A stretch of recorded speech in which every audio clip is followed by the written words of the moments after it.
Question number 1 है which of the following facilitates students thinking, यानी निम्नलिखित में से कौन बच्चे के चिंतन को फैसिलिटेट करता है या सुसाध्य करता है, यानी सोचने को। थिंकिंग बहुत इंपॉर्टेंट टूल है हमारे ब्रेन का या कॉग्निटिव डेवलपमेंट में, तो थिंकिंग इंपॉर्टेंट चीज है। उस केस में अगर हम बात करें तो बच्चे की थिंकिंग को बेहतर बनाने में कौन सा एक ऑप्शन हेल्प करेगा। पहला ऑप्शन है ड्रिल एंड प्रैक्टिस, यानी बच्चे को कराओ प्रैक्टिस, अभ्यास कराओ, बार बार किसी एक चीज का कॉपी करना बिना समझे यानी रट्टा लगाना। डिस्कशन विद पीयर्स, यानी साथियों के साथ परिचर्चा यानी डिस्कशन करना, वाद विवाद करना। पैसिव लिसनिंग, यानी बस रोबोट की तरह बैठ के सुनते रहना। तो हमें भी पता है कि ड्रिल एंड प्रैक्टिस, देखो ये ड्रिल एंड प्रैक्टिस कुछ क्वेश्चन समझने में या आपको एक तरह के क्वेश्चंस प्रैक्टिस करने समझ में आता है, बट थिंकिंग में ड्रिल एंड प्रैक्टिस का यूज नहीं है यहाँ पे। कॉपिंग विदाउट अंडरस्टैंडिंग, ये तो रोट लर्निंग हो गया, रट्टा हो गया। एक होती है मीनिंगफुल लर्निंग, जिसको हम अर्थपूर्ण अधिगम कहते हैं, जिसको प्रमोट करता है आज की डेट में सारी जितनी भी पॉलिसीज हैं, जितने भी कमीशन है, सब यही बात कहते हैं कि भाई हम मीनिंगफुल लर्निंग या कंस्ट्रक्टिविज्म जो है रचनावाद, वो भी यही कहता है कि अर्थपूर्ण अधिगम हो जीवन से जोड़ करके। अर्थपूर्ण कब बनेंगी चीजें, मीनिंगफुल कब बनती हैं। दुनिया में बहुत सारी चीजें हो रही हैं, हमारे लिए मीनिंगफुल क्या होती हैं चीजें, वो चीजें जो हमारी लाइफ से कनेक्ट कर पाए, जिनसे हम कनेक्ट कर पाए। तो ये मीनिंगफुल लर्निंग तो है नहीं, ये तो रोट लर्निंग हो गया, रट्टा हो गया। तो रट्टे को नहीं, मीनिंगफुल लर्निंग को सपोर्ट करना है। डिस्कशन विद पीयर्स, साथियों के साथ चर्चा। अगर आप चर्चा करेंगे दैट मींस आपको इंटरेस्ट आएगा, आप 4 व्यूज दूसरे के सुनेंगे और 4 पर्सपेक्टिव्स अपने शेयर करेंगे, दैट मींस मीनिंगफुल लर्निंग है। लर्निंग बाय डूइंग है, एक्टिव लर्निंग हो रही है, आप सक्रिय रूप से भागीदारी निभा रहे हैं, एक्टिव पार्टिसिपेंट बन रहे हैं आप डिस्कशन के अंदर।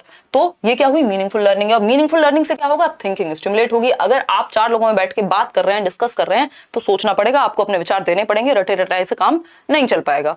ठीक, तो पैसिव लिसनिंग तो कभी नहीं होगा। बट बच्चा सबसे ज्यादा एक्टिव किस ऑप्शन में है, बच्चा सबसे ज्यादा जो एक्टिव है वो सी ऑप्शन में है। और 99% केसेस में इस तरह के क्वेश्चंस में जहां बच्चा सबसे ज्यादा एक्टिव है वो आंसर, वो ऑप्शन सही है।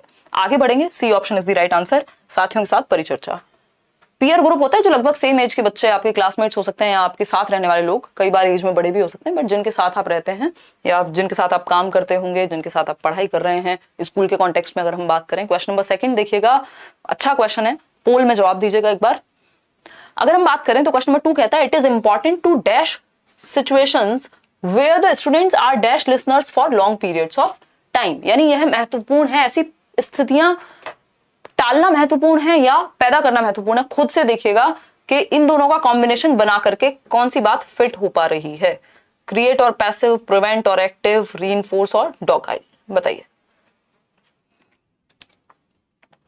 60% लोग कह रहे हैं C option is the right answer, मतलब इट इज, सी को चेक कर लेते हैं फिर। It is important to prevent situations where the students are active listeners for long periods of time. Prevent, really prevent का मतलब समझते हैं, निषेध या बचना ऐसी सिचुएशन से जहां पे बच्चे एक्टिव हो सकें। ये तो भाई आपने बहुत ही खराब बात कर दी है ना, ऐसे नींद में आंसर नहीं करना है, ठीक है, बिल्कुल गलत है। जितने भी लोग 64% लोग सी कह रहे हैं, जो कि गलत है। समझते हैं, फिर से समझते हैं, चलो हो सकता है मैंने गलत पढ़ लिया हो, आप लोग के कॉन्फिडेंस को देख के लग रहा है मुझे। देखिए एक बार, क्वेश्चन नंबर 2 कहता है it is important to avoid situations where the students are passive listeners for long periods of time. यही बात यहां सीधे सीधे फिट हो रही है। It is important to create situations where the students are passive listeners for long time, यानी ऐसी सिचुएशंस को क्रिएट करना इंपॉर्टेंट है जहां पे बच्चा पैसिव हो। भाई बिल्कुल नहीं है इंपॉर्टेंट, ऐसी सिचुएशन तो क्रिएट ही नहीं करनी चाहिए। रीइंफोर्स करना, जहां पे बच्चे को आज्ञाधीन बना दिया जाए, सिर्फ उसको सीधा ऑर्डर दिए जाएं, ये भी गलत है, ऐसी सिचुएशन भी क्रिएट नहीं होनी चाहिए। तो पहले इंग्लिश में समझते हैं, it is important to create, यानी ऐसी सिचुएशंस को क्रिएट, सॉरी अवॉइड करना, ये तो हम इसको तो कैंसिल कर ही चुके हैं, है ना। बात आती है फर्स्ट को चेक कर लेते हैं अब, बाकी तो सेट बैठ ही नहीं रहे हैं।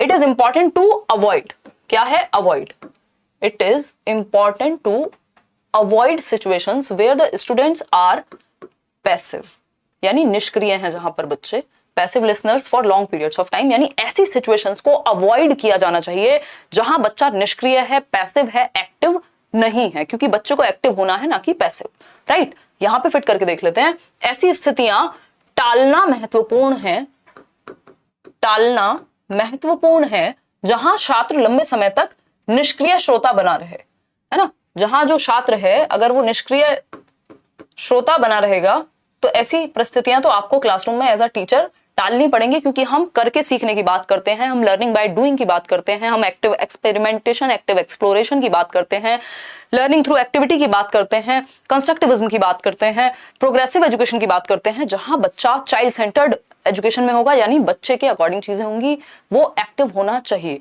तो इसका जो सही उत्तर है वो है ए ऑप्शन, सी बिल्कुल भी सही नहीं है। पता नहीं आपने कैसे पढ़ा है इस क्वेश्चन को। देखो यही देखो कितना आसान टॉपिक है, कहने को ये चाइल्ड सेंटर्ड एजुकेशन का टॉपिक है, इतना आसान है जिसकी हद नहीं है। कि चाइल्ड सेंटर्ड सीधे सीधे ये कहती है कि बच्चा क्रिएटिव है, बच्चा क्यूरियस है, बच्चा सीख सकता है, 3 बातें कहती है, और बच्चे को एक्टिव रखना है। लेकिन क्वेश्चन की लैंग्वेज ऐसे घुमाई गई है कि अभी भी 43% लोग समझाने के बाद भी नहीं समझ पाए, अभी भी कह रहे हैं कि सी ऑप्शन सही है। समझो इसको फिर से, सेंटेंस क्या बन रहा है वो देखो, उसके हिसाब से तो फिट करोगे। It is important to create situations where the students are passive, तो ये तो बात ही नहीं बन रही बी ऑप्शन में कि ऐसी सिचुएशन क्रिएट करो जहां पे पैसिव रहे बच्चा। इंपॉर्टेंट है ऐसी सिचुएशन क्रिएट करना, बिल्कुल भी नहीं। फिर आता है C option, it is important to prevent situations where the students are active listeners, ऐसी सिचुएशन को प्रिवेंट करना, निषेध कर देना चाहिए जहां बच्चा एक्टिव है, ये भी गड़बड़ है। ऐसी सिचुएशन को रीइंफोर्स करना चाहिए जहां बच्चा क्या है, आज्ञाधीन है, यानी आज्ञा जो दी जाए वही काम करे, ऐसी सिचुएशंस को प्रमोट करना चाहिए, बिल्कुल नहीं करना चाहिए। तो सिंपल आंसर यहां ए ही फिट बैठता है, क्योंकि आपको दोनों ऑप्शन लगा करके देखना है कि बच्चे के हित में बात जा रही है कि नहीं जा रही है ना। इसको शांति से बैठ के सॉल्व करना फिर से, और ये एक्सप्लेनेशन देखना। It is important to avoid situations, यानी ऐसी सिचुएशंस को अवॉइड करना महत्वपूर्ण है, ऐसी सिचुएशंस को, ऐसी परिस्थितियों को टालना महत्वपूर्ण है जहां बच्चा लंबे समय तक, 1 घंटे 2 घंटे या जितनी भी देर तक पैसिव लिसनर बन के बैठा रहे। समझ पाए हो बात को या नहीं? बोलो हाँ, ठीक है। आगे बढ़ते हैं, चलते हैं क्वेश्चन नंबर 3 पर। ऐसे डरोगे क्वेश्चन देख के, अभी तो पेपर आया भी नहीं है, चक्कर आने लग गया आप लोग को। देखो एक बार क्वेश्चन नंबर 3 देखो, which of the following is correct in context of learning, यानी कौन सी एक बात सही है अधिगम के परिप्रेक्ष्य में, कॉन्टेक्स्ट के, लर्निंग के कॉन्टेक्स्ट में, सीखने के संदर्भ में कौन सी एक बात सही है। अगर क्वेश्चन को पढ़ के हमने समझ लिया तो हमारा आधा काम, 50% से ज्यादा काम वहीं समाप्त हो गया। ठीक है, कौन सा एक ऑप्शन करेक्ट है लर्निंग के कॉन्टेक्स्ट में, सीखने के कॉन्टेक्स्ट में, बताइएगा। पहला ऑप्शन है, students learn best when they participate in culturally irrelevant activities, यानी वो तब बेहतर सीखते हैं जब उनको संस्कृति से काट दिया जाए, बिल्कुल ऐसी एक्टिविटीज जो उनके कल्चर से है ही नहीं, तो वो कनेक्ट ही नहीं कर पाएंगे। तो ये करेक्ट कहां से हुआ, ये तो इनकरेक्ट हो गया। फिर आता है B option, students learn best when they participate in meaningful activities, बिल्कुल सही बात है, 67% लोग आंसर दे भी रहे हैं। अगर बच्चा अर्थपूर्ण एक्टिविटीज में पार्टिसिपेट करेगा जो उसकी लाइफ से जुड़ी हो, जो कल्चर से जुड़ी हो, जो मीनिंगफुल हो उसके लिए, है ना, जिनसे वो कनेक्ट कर पाए, तो वो अच्छा सीखेगा, सिंपल बात है। सी ऑप्शन है, students learn least when they participate in culturally relevant activities, यानी बच्चे सबसे कम सीखते हैं जब कल्चर से रिलेटेड एक्टिविटीज में उनको पार्टिसिपेट करने के लिए कहा जाता है। फिर वाइगॉस्की इतने महत्वपूर्ण क्यों है हमारे लिए, जो कहते हैं समाज और संस्कृति के साथ इंटरेक्ट करके सीखता है बच्चा, है ना, तो ऐसा तो हो नहीं सकता। फिर आता है D option, students learn least when they participate in meaningful activities, बच्चे सबसे कम तब सीखते हैं जब सार्थक गतिविधियों में भाग लेते हैं। सार्थक गतिविधियों में भाग लेके सबसे ज्यादा सीखेंगे, कम क्यों सीखेंगे, लीस्ट क्यों सीखेंगे। ये वर्ड्स को पकड़ना बहुत जरूरी है। तो हट गए सारे ऑप्शन, सिर्फ बी ऑप्शन सही है। सार्थक गतिविधियों में भाग लेने पर छात्र सबसे अच्छा सीखते हैं, सबसे बेहतर सीखते हैं। क्यों? क्योंकि वो मीनिंगफुल है एक्टिविटीज, वहां बच्चा सक्रिय है, एक्टिव है। आगे बढ़ेंगे नेक्स्ट क्वेश्चन पे। क्वेश्चन नंबर है हमारे सामने 4। क्वेश्चन नंबर 4 देखिएगा एक बार, पढ़िए, जवाब दीजिए। क्वेश्चन नंबर 4 सेज, पढ़िए, पहले आप आंसर कीजिए पोल में, क्योंकि बड़े क्वेश्चन से कई लोगों को टाइम नहीं मिल पाता तो वो जल्दीबाजी में ABCD मार्क कर देते हैं। आंसर कीजिए फटाफट से। अब तो ये आदत डाल लीजिए कि आप पोल में आंसर कर पाएं, क्योंकि सारे एग्जाम ज्यादातर ऑनलाइन ही हो गए हैं और हो जाएंगे जो बचे हैं।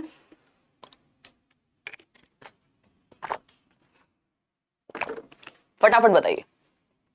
तो while designing instructions, a teacher should ensure that her instructions does not, यानी कि जब आप इंस्ट्रक्शंस को डिजाइन कर रहे हैं, दैट मीन्स जब आप अपना लेसन प्लान बना रहे हैं कि आप पढ़ाएंगे कैसे, क्या कर रहे हैं, अपना LP तैयार कर रहे हैं, लेसन प्लान बना रहे हैं कि आप पढ़ाएंगे कैसे, तो टीचर को क्या इंश्योर करना चाहिए, क्या सुनिश्चित करना चाहिए कि इंस्ट्रक्शन में क्या नहीं होना चाहिए, यानी उसके पढ़ाने से, उसके लेसन प्लानिंग से क्या नहीं होना चाहिए, उसके लेसन प्लान में क्या नहीं होना चाहिए। तो पहला ऑप्शन है कंफ्यूज एंड डिस्करेज स्टूडेंट्स, ये सुनिश्चित करना चाहिए कि जो इंस्ट्रक्शन है वो बच्चे को कंफ्यूज ना करे और डिस्करेज यानी हतोत्साहित ना करे। बात तो सही लग रही है, फिर भी हम बाकी ऑप्शन चेक करेंगे। ये इंश्योर करना चाहिए कि फैसिलिटेट्स स्कैफोल्डिंग, यानी कि teacher should ensure that her instruction does not facilitate scaffolding, ये सुनिश्चित नहीं करना चाहिए कि स्कैफोल्डिंग यानी हेल्प दी जा सके बच्चे को। भाई हेल्प तो दी जानी चाहिए, डज नॉट क्यों? मीडिएट लर्निंग यानी लर्निंग में बीच में मीडिएशन हो सके, बिल्कुल होना चाहिए। Result in transfer of learning यानी सीखने के हस्तांतरण में मददगार ना हो, क्यों ना हो भाई? डज नॉट क्यों करना चाहिए? एक ही बात यहां सही है, वो है कि ध्यान रखना चाहिए टीचर को अपना इंस्ट्रक्शन प्लान करते समय कि जो वो पढ़ाने जा रहा है या जा रही है वो बच्चे को कंफ्यूज ना करे, वो बच्चे को डिस्करेज ना करे, वो बच्चे को हतोत्साहित ना करे। ठीक है जी, आगे बढ़े। A option is the right answer. Question number 5 देखिएगा। क्वेश्चन नंबर 5 देखिए, अगर हम बात करते हैं क्वेश्चन नंबर 5 कहता है which of the following is not promoted by the advocates of socio constructivist approach of learning, यानी कि कौन सी एक बात सामाजिक रचनावादी दृष्टिकोण को समर्थन नहीं देती। सामाजिक रचनावादी दृष्टिकोण क्या है? याद कीजिए, एक ही व्यक्ति हैं वाइगॉस्की, जो समाज और संस्कृति के साथ जुड़ के सीखने को कहते हैं। तो वाइगॉस्की किस बात को सपोर्ट नहीं करेंगे? इनडायरेक्टली यही पूछा है क्वेश्चन में। क्यों? क्योंकि सामाजिक रचनावादी वही हैं। सामाजिक रचनावादी कौन क्या मानेंगे कि समाज में ज्ञान की रचना हो सकती है, समाज और संस्कृति के साथ जुड़ के बच्चा सक्रिय रूप से ज्ञान की रचना कर सकता है। मतलब आप अपनी दादी नानी से कहानियां सुन के, अपने बड़ों के साथ इंटरेक्ट करके, अपने दोस्तों से बहुत कुछ सीखते हैं। मतलब हम समाज और संस्कृति से बहुत कुछ सीखते हैं, ऐसा वाइगॉस्की कह रहे हैं। मतलब ग्रुप्स में लर्निंग होगी, समाज के साथ लर्निंग होगी, कुल मिला के बात ये है। लेकिन कौन सी बात इस चीज के अगेंस्ट है?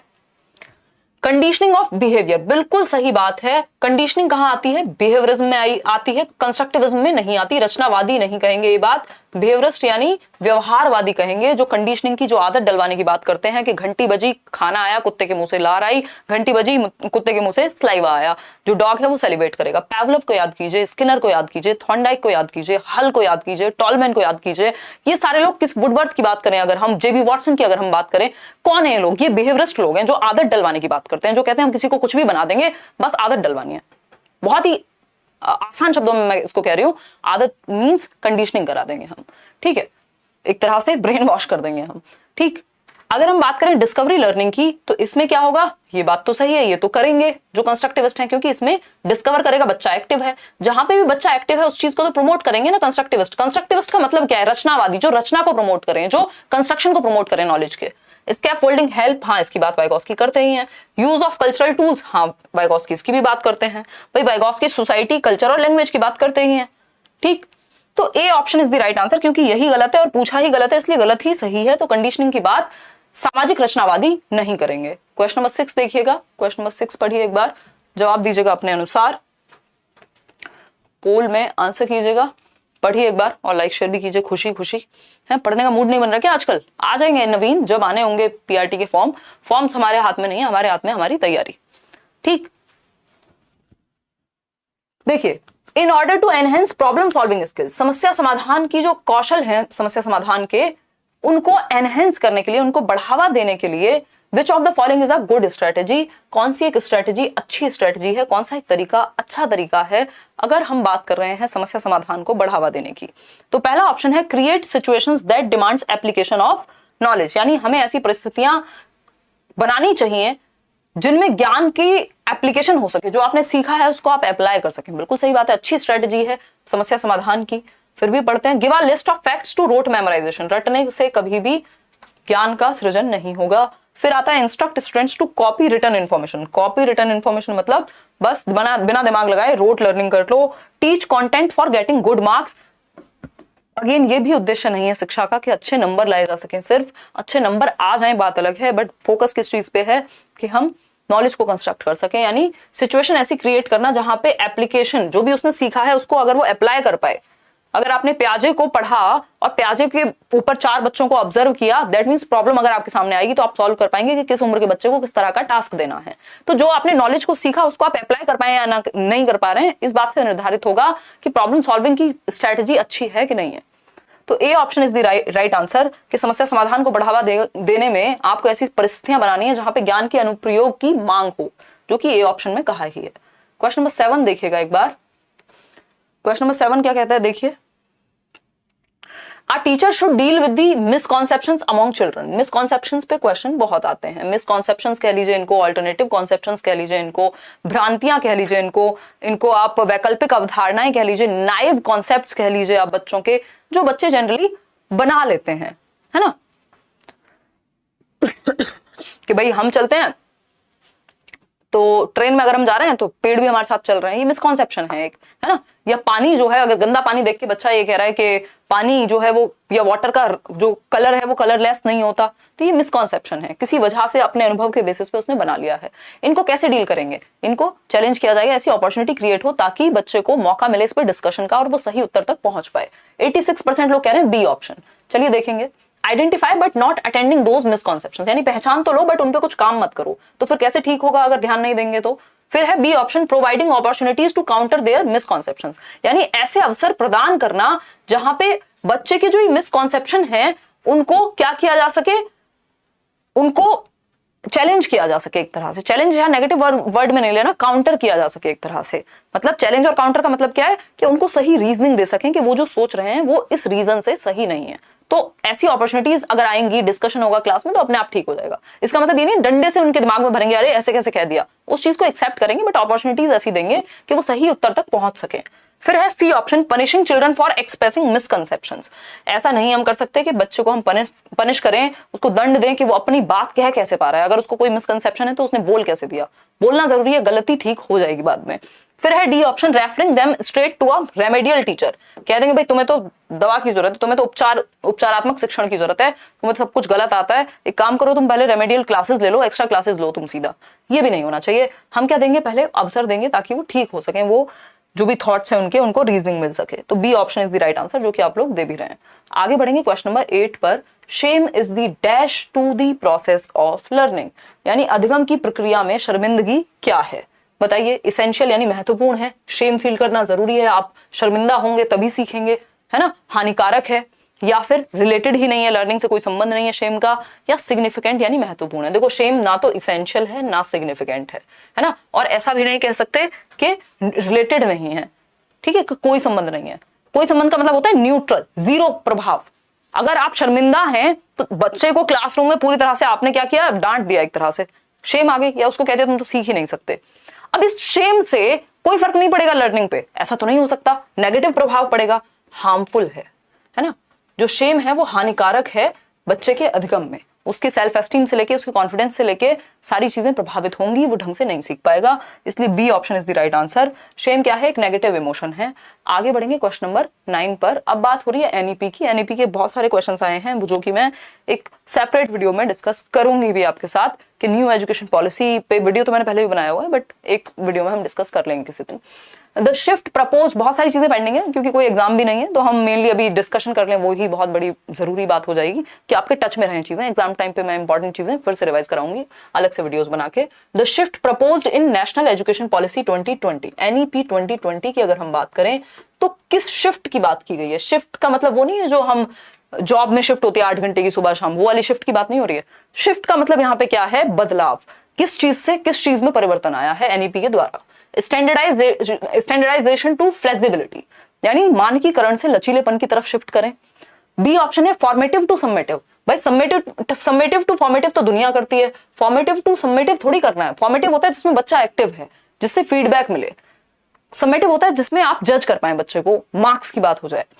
Conceptual understanding to learning for exams, भाई learning for exams to conceptual होता तो सही बात होती कि हम एग्जाम के लिए पढ़ने की बजाय कॉन्सेप्चुअल अंडरस्टैंडिंग, कॉन्सेप्ट्स क्लियर करने की बात कर रहे हैं, यहां उल्टा कह दिया। Multidisciplinary to rigidity, multidisciplinary होता है कि सभी तरह की चीजें इन्वॉल्व हो, होलिस्टिक वे में बच्चा सीख पाए, तो रिजिडिटी यानी कठोरपन से मल्टी डिसिप्लिनरी की तरफ लाना था, ना कि मल्टी डिसिप्लिनरी से रिजिडिटी की तरफ, तो ये भी नेगेटिव हो गया। एक ही बात यहां सही है, स्टैंडर्डाइजेशन से फ्लेक्सिबिलिटी की तरफ शिफ्ट जाएगा तब जाकर के लर्निंग अच्छी होगी एनईपी के अकॉर्डिंग। मानकीकरण से लचीलापन, लचीलापन क्या है, स्टैंडर्डाइजेशन है 10 लोग एग्जाम दे रहे हैं, 10 लाख लोग एग्जाम दे रहे हैं और सबके लिए एक जैसा है, उसमें ना इंडिविजुअल डिफरेंसेस को, ना बच्चे के इंटरेस्ट को, ना एप्टीट्यूड को ध्यान में नहीं रखा जाता। तो स्टैंडर्डाइजेशन या रिजिडिटी की बजाय फ्लेक्सिबिलिटी होनी चाहिए इंडिविजुअल डिफरेंसेस को ध्यान में रखते हुए, तो ये शिफ्ट आना चाहिए। A option is the right answer. आगे बढ़ेंगे question number 10। Learning should be directed towards dash rather than dash, यानी अधिगम को किस तरफ डायरेक्ट किया जाना चाहिए, किस तरफ की बजाय। अधिगम को डैश के बजाय, प्रतियोगिता के बजाय अनुकृति की ओर निर्देशित किया जाना चाहिए, यानी नकल की ओर। तो भाई नकल की ओर क्यों करोगे, है ना। चलो कंपटीशन की बजाय तो समझ में आ रहा है, पहली बात सही है, बट सेकंड तो गलत है, ये गलत है ना। रट्टा या नकल थोड़ी करानी है, इमिटेशन का मतलब है अनुकरण या अनुकृति, तो ये बात तो गलत है। Learning should be directed towards imitation, यानी नकल की तरफ, अगेन गलत है। Learning should be directed towards memorisation rather than understanding, यानी याद करने पे बजाय कि समझने पे, ये भी गलत है। Learning should be directed towards understanding, समझने की तरफ डायरेक्ट होनी चाहिए, अंडरस्टैंडिंग की तरफ डायरेक्ट होनी चाहिए जो लर्निंग है, रेदर देन यानी किसके बजाय, मेमोराइजेशन के बजाय, रटने के बजाय समझने पे फोकस होना चाहिए, लर्निंग ऐसी होनी चाहिए। यानी only D option is the right answer. सही उत्तर क्या है हमारे पास, डी करेक्ट है। ठीक है, सी जितने भी लोग आंसर कर रहे हैं बहुत ही जल्दबाजी में आंसर कर रहे हैं। अगर आप चारों ऑप्शन ठीक से पढ़ेंगे नहीं, 50% लोग अभी भी सी कह रहे हैं, मतलब मैंने अब तो ये पूरा आपको रीजन से बता दिया कि सी हो नहीं सकता, फिर भी सी कह रहे हैं, मतलब हम ठीक से पढ़ के समझने में कंफ्यूज हो जाते हैं। हमारा कॉन्सेप्ट ठीक है, बट जहां पढ़ के समझने की बात आ रही है क्वेश्चन को, वो पूछ क्या रहा है, जैसे ही दो फिलिंदा ब्लैंक लगेंगे, जैसे स्टेटमेंट और रीजन लगेगा, हम घबरा जाएंगे, नंबर चला जाएगा। इसीलिए तो अभी प्रैक्टिस करनी है। ये क्वेश्चन ऐसे हैं जिनको आप पेपर के टाइम पे जस्ट प्रैक्टिस करके नहीं हवा में सही कर देंगे। अगर आपका कॉन्सेप्ट या आपने बार बार प्रैक्टिस नहीं की है, शांति से बैठ के दिमाग को शांत रख के समझने की कोशिश नहीं की है क्वेश्चन को और ऑप्शंस को, तो गड़बड़ करेंगे, एंड मोमेंट पे आज की डेट में दिक्कत होगी पेपर में पास होने में। ठीक, चाहे वो सीटेट ही क्यों ना हो। देखो एक बार, अधिगम को रटने के बजाय यहां लगा के देख लिया करो ना, रटने के बजाय समझने की ओर निर्देशित किया जाना चाहिए। बात तो ठीक लग रही है। एक मिनट रुको, अधिगम को रटने की बजाय समझने की ओर, अच्छा ये हिंदी और इंग्लिश में अलग है, इसका सिंपल मतलब ये है। मैंने बेकार में आपको इतना लेक्चर दे दिया, ये इन्होंने ऐसे ही दिया हुआ है या तो फिर टाइपिंग मिस्टेक हुई होगी। Learning should be directed towards understanding rather than memorisation, ऐसा हुआ है इस बार पेपर में कि बहुत सारी गलतियां इन्होंने भी की है। देखो इस केस में जिन्होंने गलती, क्योंकि ये नंबर फ्री में नहीं मिला, ये 9 नहीं लिखा हुआ इसकी तरफ, इसका नंबर फ्री में किसी को नहीं मिला।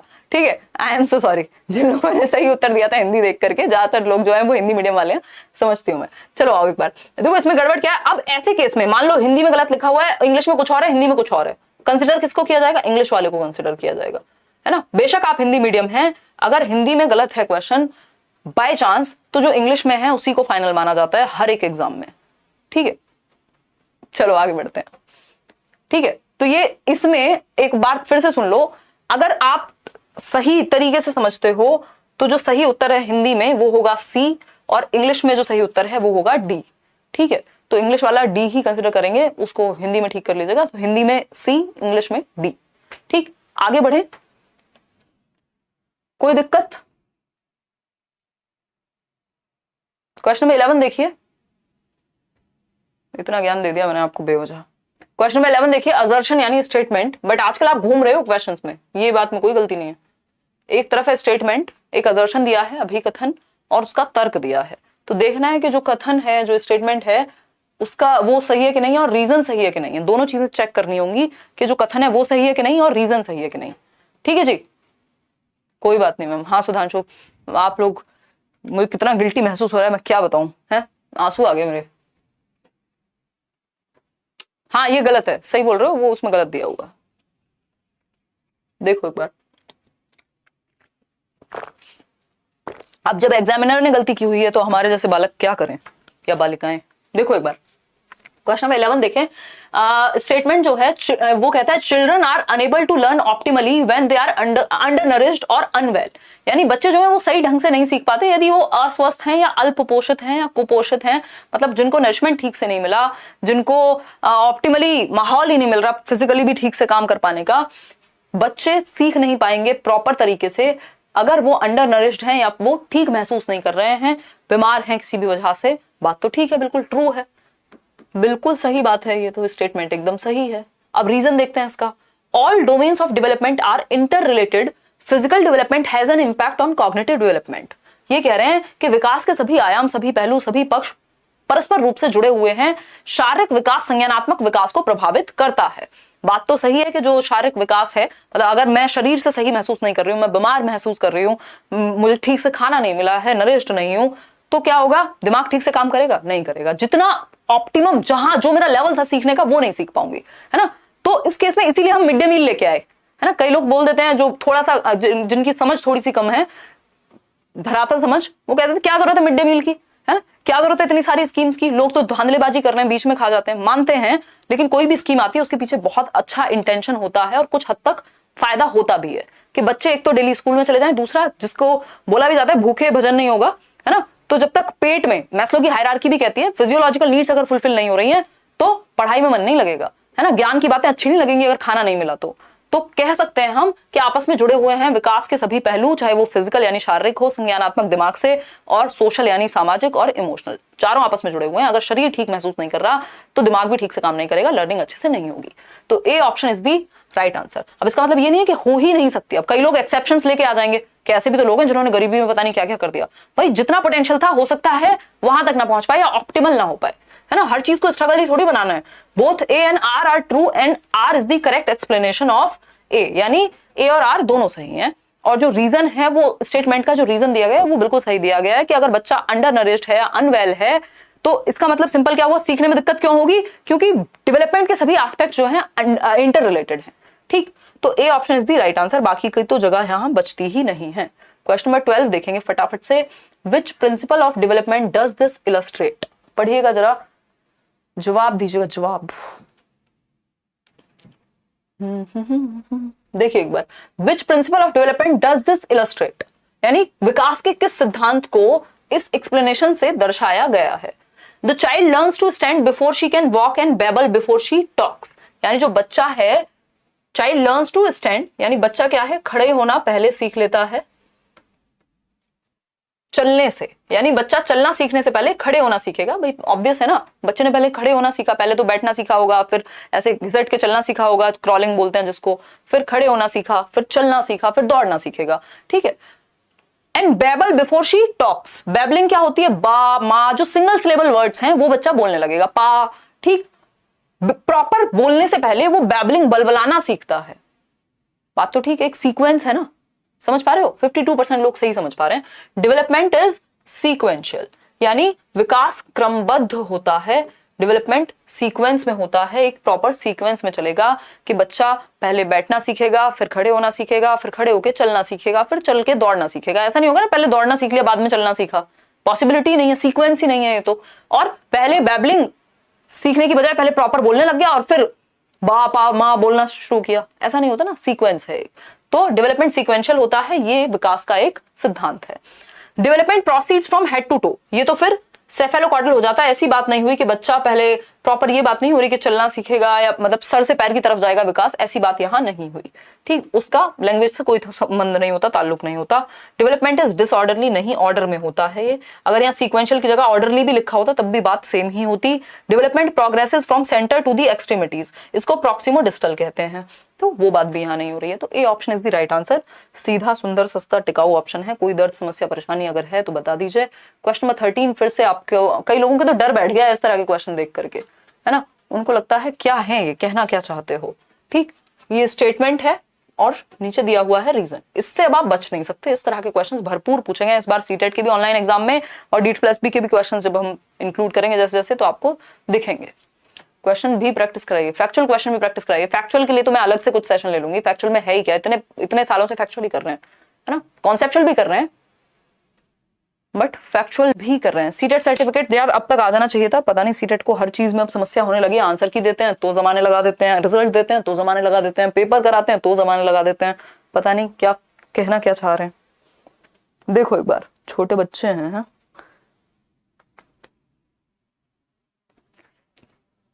चलिएगा फटाफट से, बहुत बढ़िया। ए ऑप्शन कह रहे हैं आप लोग 64% लोग। चलिए देखते हैं इतना कॉन्फिडेंस जो आप लाए हैं वो कितना गलत है। Children learn the knowledge, skills, values and customs of the society only through formal agencies. Formal agency समझते हैं आप कि स्कूल में या किसी एक ग्रुप में जाकर के ही सीखेंगे। फॉर्मल मतलब जिसके लिए प्रॉपर एक सिस्टम बना हो कि समाज के नियम, कायदे, कानून, तौर तरीके वो सिर्फ स्कूल में या किसी इंस्टीट्यूशन में जाके सीखेंगे कि कैसे बैठना है, कैसे चलना है। घर में नहीं सीख सकते, रोड पे चलते हुए नहीं सीख सकते, किसी से बात करके नहीं सीख सकते, टीवी देख के नहीं सीख सकते। ये फॉर्मल एजेंसी थोड़ी है जहां पे आपने एनरोल किया खुद को, तो ये तो बात ही गलत है, फॉल्स है ये बात तो, है ना। फिर आते हैं रीजन पे। Socialisation is a simple and linear process that takes place in a well planned manner, यानी सामाजिकरण की प्रक्रिया एक सिंपल और लीनियर प्रोसेस है, यानी बहुत ही आसान है, किसी जगह जाओ और सीख लो। लीनियर है, एक रेखा में चलती है। लीनियर कैसे है भाई? कॉम्प्लेक्स प्रोसेस है, ऊपर नीचे आगे पीछे चलती रहेगी, स्पाइरल हो सकता है। कुछ चीजें आप घर से सीखेंगे, फिर दुनिया में जाएंगे, वहां कुछ चीजें सीखेंगे, फिर जो सीखी थी उनको सही करेंगे, आगे पीछे होंगी चीजें। तो ये भी फॉल्स है, दोनों ही बातें गलत हैं। जब दोनों ही बातें गलत हैं तो आपने किस हक से ए ऑप्शन कह दिया है? ऐसी हरकतें करोगे तो आंसू नहीं आएंगे मेरे। देखो एक बार, ए एंड आर फॉल्स, दोनों ही बातें गलत हैं, गलत हैं, गलत हैं, है ना। ऐसी हरकतें अगर करोगे तो ऐसे कैसे चलेगा दीदी और भैयाओ? बताओ एक बार। मोहम्मद ईशान क्या कह रहे हैं? ईद मुबारक मैम, मेरा सीटेट में फर्स्ट अटेम्प्ट में 110 आया है। आपको बहुत सारे थैंक्स यार, थैंक यू सो मच, मुझे बहुत अच्छा लगता है मोहम्मद एहसान। बाकी ईद तो आई थिंक कल थी ना, चलो फिर भी ईद मुबारक, है ना। मुझे बहुत अच्छा लगता है आप लोगों से मिलके, थैंक यू सो मच। अभी क्या है, दो तरह के लोगों में बट गई हैं चीजें, है ना। जैसे कुछ लोग हैं जो जनरल वीडियोस देखते हैं, किसी ने व्लॉग देख लिया, उसका पढ़ाई से कोई संबंध नहीं है। शॉर्ट वीडियोस इतनी ज्यादा वायरल सी होती हैं आजकल, अलग अलग जगह पे मैं देखती हूँ, पता नहीं कोई रील चल गई, किसी ने कुछ भी डाल दिया, फैन चैनल्स हैं इतने सारे। तो एक तो है वो वाली पॉपुलेशन कह लीजिए, या वो वाली ऑडियंस कह लीजिए, वो वाले व्यूअर्स कह लीजिए। दूसरे व्यूअर्स हैं अपने लर्निंग वाले। तो जैसे बाहर लोग मेरे को मिलते हैं तो पहले एक बार में पता चल जाता है कि पढ़ने वाला व्यक्ति है या जस्ट बाकी वीडियोस देखता है। तो पढ़ने वाले लोगों की रिस्पेक्ट अलग होती है, नेक्स्ट लेवल होती है। मतलब कई बार तो मेरे को पीछे हटना पड़ता है, बड़ा मतलब अजीब लगता है पैर वैर छूने वाला सीन। तो वो डिफरेंशिएट कर पाते हो आप। तो ये जो आपने कमेंट किया या सुपर चैट किया, मतलब I can feel it, next level हो यार आप लोग। आ जाओ एक बार, पता नहीं आपको समझ में आया होगा मेरी इंटेंशन क्या थी ये बात कहने के पीछे, कि मतलब जो लोग पढ़ने लिखने वाले लोग हैं, जो डायरेक्ट ये वाले चैनल से जुड़े हुए हैं, अलग एक कनेक्शन रहता है। देखो, Jean Piaget's constructivism proposes that children progress through 4 stages of cognitive development। यानी जीन पियाजे कहते हैं कि बच्चे जो हैं संज्ञानात्मक विकास की 4 अवस्थाओं से होकर गुजरते हैं। देखिए, by acting upon the environment, यानी एनवायरमेंट के साथ अंतःक्रिया करके या क्रिया करके, through social interactions with more knowledgeable others, MKOs के साथ सामाजिक अन्योन्य क्रिया करके, ये तो वाइगोस्की का डायलॉग है। बाय इमिटेशन ऑफ अदर्स, ऐसा तो पियाजे नहीं कहते। थ्रू, ये कौन कहेगा इमिटेशन की बात? बेंड्यूरा करेंगे।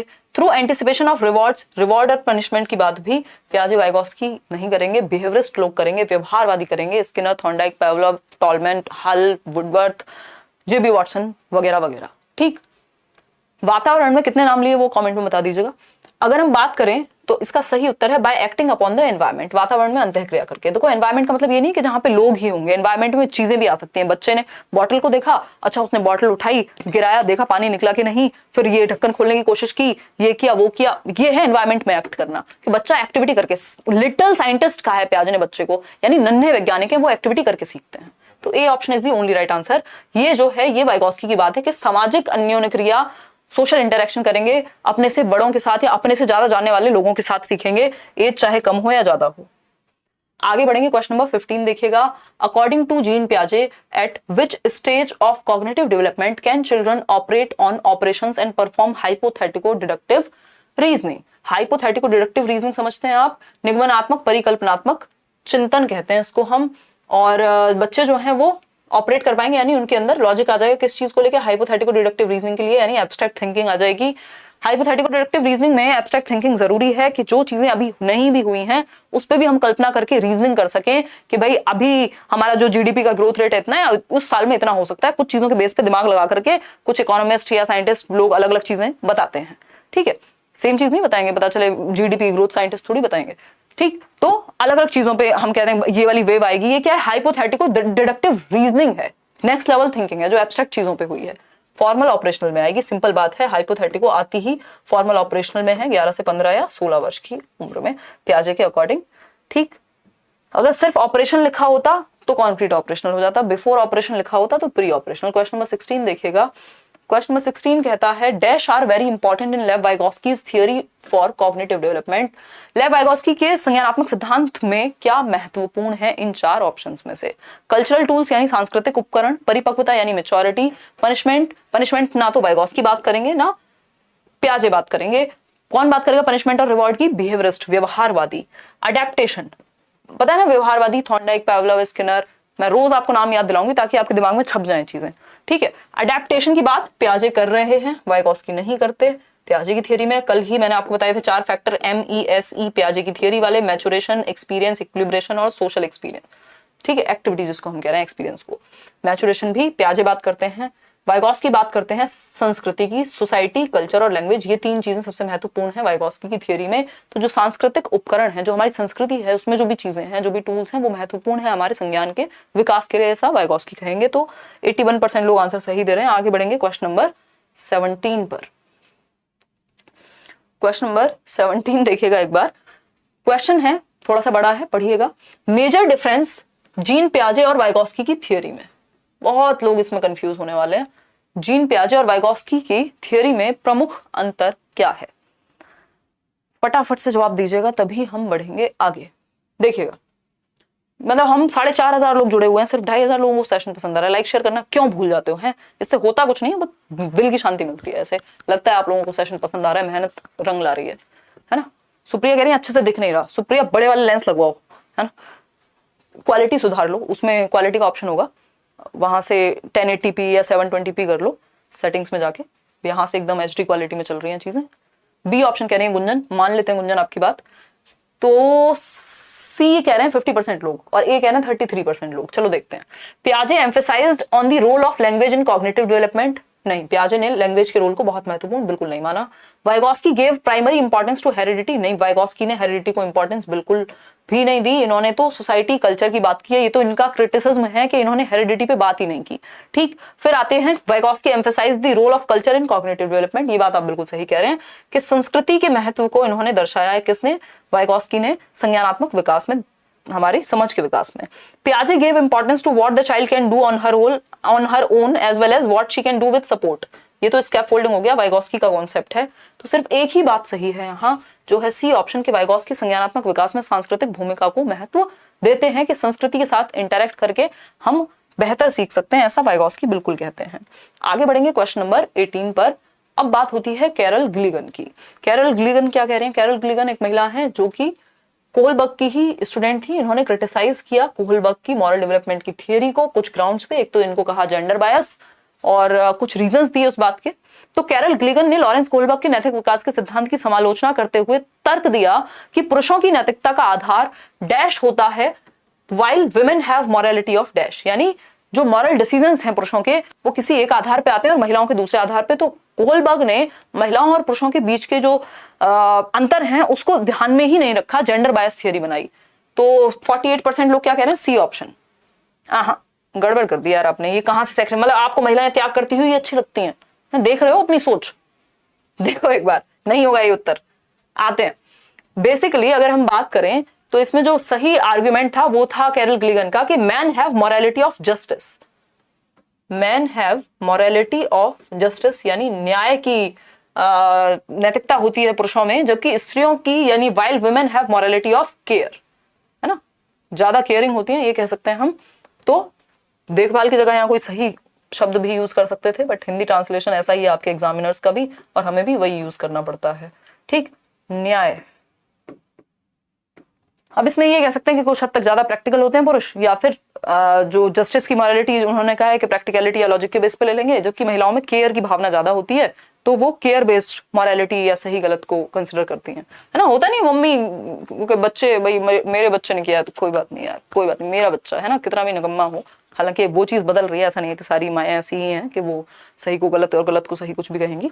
बट बात ये है यहाँ पे कि मॉरल डिसीजंस लेने में जो महिलाओं का टेक है उसमें केयर जो है वो एक इंपॉर्टेंट रोल प्ले करती है, पुरुषों में जस्टिस या फिर लॉजिक की हम बात करें तो A option is the right answer. ये ऐसा नहीं कि उनके दिमाग में कुछ फेर बदल है, ये मॉरलिटी की बात हो रही है यहाँ पे, इसको कहीं और मत ले जाना, ठीक है।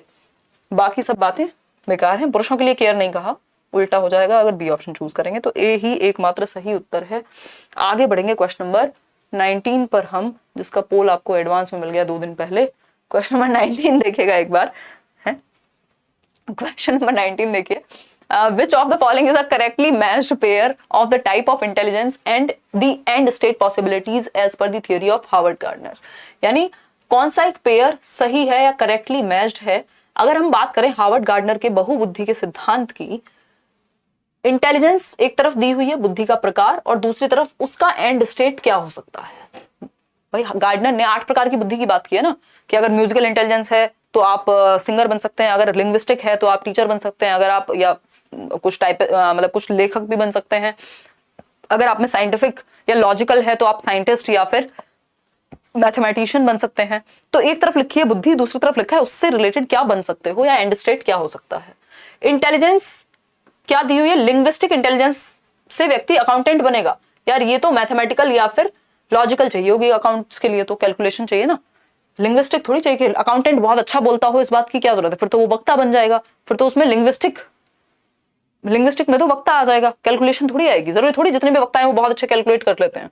इंटेलिजेंस क्या है, स्पेशल इंटेलिजेंस। एंड स्टेट क्या है, आर्किटेक्ट, यानी बुद्धि का प्रकार है स्थानिक बुद्धि, और एंड स्टेट क्या है, वास्तुकार, आर्किटेक्ट, जो एक बिल्डिंग बना सके। क्यों, क्योंकि स्पेशल इंटेलिजेंस है कि वो दिमाग में इमेजिन कर लेते हैं कोई रूम देख के भी कि कहाँ पे क्या चीज अच्छी लगेगी, चाहे वो इंटीरियर डेकोरेटर हो, चाहे वो नक्शा बनाने वाले लोग कार्टोग्राफर हो, चाहे वो आर्किटेक्ट्स हो, है ना, चाहे वो स्कल्पचर जो होते हैं, जो मूर्तिकार होते हैं, उनको भी पता है नाक कहाँ से क्या शेप देनी है। मतलब स्पेशल इंटेलिजेंस है, स्पेस से रिलेटेड, स्थान से रिलेटेड। ठीक, तो B option is the right answer over here. Intelligence bodily kinesthetic, singer बनेगा, मतलब बॉडी बना के सिंगर अच्छे बनते हैं, मतलब जिनकी बॉडी में ज्यादा ताकत है वो सिंगर अच्छे बनेंगे, नहीं, बॉडीली काइनेस्थेटिक स्पोर्ट्स पर्सन बनेगा, सिंगर म्यूजिकल इंटेलिजेंस वाला बनेगा। ठीक है, नेचुरलिस्टिक से टीचर बन जाओगे, भाई जरूरी तो नहीं है, टीचिंग के लिए तो लिंग्विस्टिक भी चाहिए। अगर आप अपनी बात को व्यक्त नहीं कर पा रहे कैसे समझाओगे, कितना बोलना पड़ता है, लगातार बोलना पड़ता है। कई बार तो दोस्त कहते हैं चुप हो जाओ, तुम्हें हो गई है आदत ज्ञान देने की। ठीक है, तो B option is the right answer, बाकी कोई जम नहीं रहा यहाँ पे। आगे बढ़ते हैं, आज के लिए आखिरी सवाल 20th क्वेश्चन देखिए, national education policy 2020 considers multilingualism, यानी एनईपी 2020 बहुभाषिता के बारे में क्या कहता है। बहुभाषिता समझते हैं भाई, डिफरेंट लैंग्वेजेस को मौका दिया जाना चाहिए, एक्सेप्ट किया जाना चाहिए क्लासरूम में। एक बच्चा हो सकता है जिसके घर में गुजराती बोली जाती हो तो वो गुजराती को आप एक्सेप्ट करें, किसी के घर में मलयालम हो, किसी के घर में तेलुगु हो, तमिल हो, हिंदी हो, हरियाणवी हो, भोजपुरी हो, कोई भी भाषा हो सकती है, पंजाबी हो, है ना। तो मल्टीलिंगुअलिज्म यानी मल्टीपल लैंग्वेजेस को क्लास में होना चाहिए। इसके बारे में न्यू एजुकेशन पॉलिसी क्या कहती है, तो हिंड्रेंस कहती है। मल्टीलिंगुअलिज्म को कोई भी पॉलिसी हिंड्रेंस या रुकावट नहीं कह सकती, एसेट है मल्टीलिंगुअलिज्म। एनसीएफ में भी यही था, एनईपी में भी यही है। अब आपको यहाँ पे घबरा नहीं जाना कि मैंने तो न्यू एजुकेशन पॉलिसी पढ़ी ही नहीं, कहां से आंसर दे दूं। अरे लॉजिकली बच्चे के हित में जवाब दे दो, बात खत्म, है ना। कोई दुनिया से अलग बातें थोड़ी कर रही है, न्यू एजुकेशन पॉलिसी बच्चे के हित में बातें कर रही है। जो एनसीएफ बात कर रहा था ज्यादातर बातें वही हैं, वो भी पूरी नहीं हो पा रही हमसे, जो 1962-64 में पॉलिसीज में बात हुई थी। ठीक, तो कक्षा में पूंजी के रूप में देखती है या फिर एक एसेट यानी एक रिसोर्स के रूप में देखा जाता है मल्टीलिंगुअलिज्म को। ये बात सही है, 78% लोग सही दे रहे हैं, अननेसेसरी नहीं है, बैरियर नहीं बन सकता। ये क्या है, एक एसेट है, एक रिसोर्स है। मल्टीलिंगुअलिज्म क्या है, एक संसाधन है। ठीक, तो B option is the right answer कि सभी भाषाओं का हम प्रयोग करें। बच्चा जो भी अपने घर से लेके आता है हम हर चीज को वेलकम करते हैं, उसको यूज करते हैं अच्छे के लिए। ठीक।